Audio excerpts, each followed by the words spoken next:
నేపాల్కు చెందిన జగత్ విశ్వకర్మ, గౌరీ అనే దంపతులు ఉపాధి నిమిత్తం గతంలో హైదరాబాద్కు వచ్చి గోల్కొండ పరిధిలోని ఓ కాలనీలో నివాసం ఉంటున్నారు. వీరికి ఓ కొడుకు, కూతురు సంతానం. జగత్ విశ్వకర్మ ఓ అపార్ట్మెంట్లో వాచ్మెన్గా పనిచేస్తూ జీవనం కొనసాగిస్తున్నాడు. అయితే ఇటీవల అనారోగ్య సమస్యలతో వీరి కుమారుడు మృతి చెందాడు. ఇదిలా ఉంటే 14 రోజుల క్రితం గౌరీకి ఆడపిల్ల జన్మించింది. ఆడపిల్ల పుట్టడాన్ని తండ్రి జగత్ విశ్వకర్మ జీర్ణించుకోలేకపోయాడు. ఎలాగైనా హత్య చేయాలని పథకం రచించాడు. అనుకున్నట్లుగానే ఈ దుర్మార్గుడు ఎవరు ఊహించని దారుణానికి ఒడిగట్టాడు. తల్లి పొత్తిళ్లలో నిద్రిస్తున్న ఆ పసికందును బయటకు తీసుకువెళ్లి కత్తితో గొంతు కోసి హత్య చేశాడు.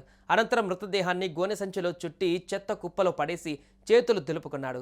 1 గంట తర్వాత నిద్రలేచిన గౌరీ పాప ఎక్కడని భర్త జగత్ విశ్వకర్మను నిలదీయగా చంపేసి గోనె సంచిలో పెట్టాడని చెప్పాడు. భర్త మాటలు విన్న ఆ తల్లి గుండెలు పగిలేలా ఏడ్చింది. ఇక చేసేదేం లేక సమీపంలో ఉన్న పరిచయస్తులకు సమాచారం ఇచ్చింది.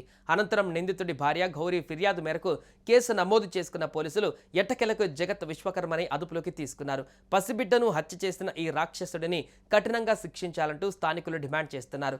ఇదే ఘటన ఇప్పుడు స్థానికంగా తీవ్ర కలకలంగా మారింది.